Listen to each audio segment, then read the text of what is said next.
राधे राधे सभी को। आप सभी को राधा अष्टमी की ढेर सारी शुभकामनाएं। भाद्रपद के शुक्ल पक्ष की अष्टमी तिथि को राधा अष्टमी मनाई जाती है। राधा अष्टमी के त्योहार का विशेष महत्व है। यह पर्व भगवान श्री कृष्ण जन्माष्टमी के बाद मनाया जाता है। इस दिन साधक व्रत रखते हैं।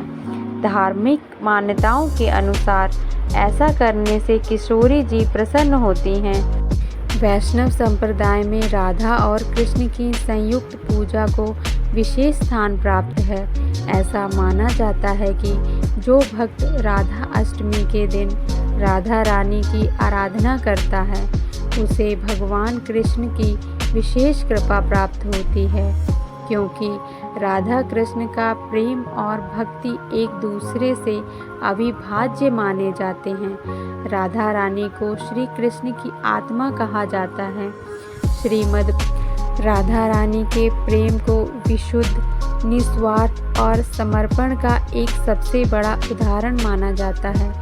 इसीलिए राधा अष्टमी का पर्व भक्ति, प्रेम और श्रद्धा का उत्सव है। आप भी राधा अष्टमी का व्रत रखते हैं तो आप सभी को राधा अष्टमी की कथा का श्रवण अवश्य करना चाहिए।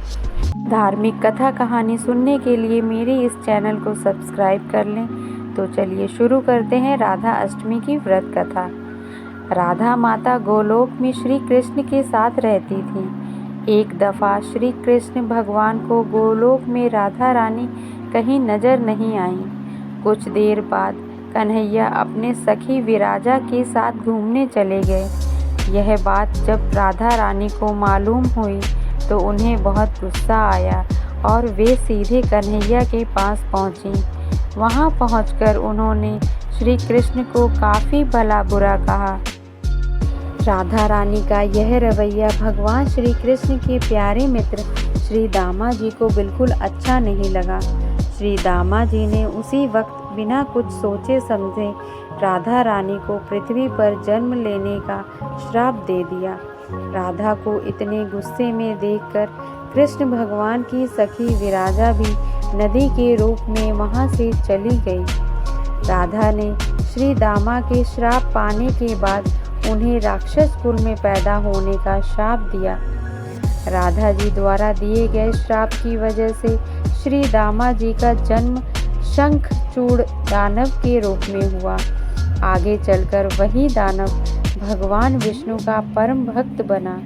दूसरी तरफ राधा रानी ने पृथ्वी पर वृषभानु के घर पुत्री के रूप में जन्म लिया।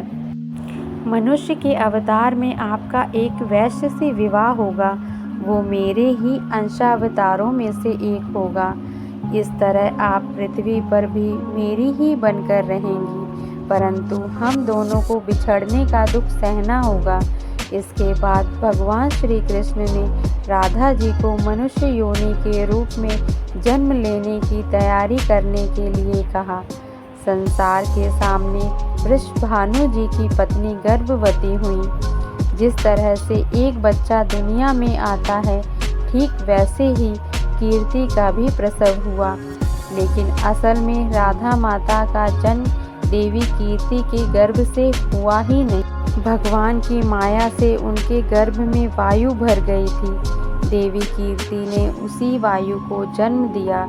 इस दौरान उन्हें प्रसव पीड़ा हो रही थी और वह राधा माता के रूप में एक प्यारी सी कन्या ने जन्म लिया। भाद्रपद के शुक्ल पक्ष की अष्टमी के दिन राधा मैया का धरती पर जन्म हुआ। तभी से हर साल इस दिन को राधा अष्टमी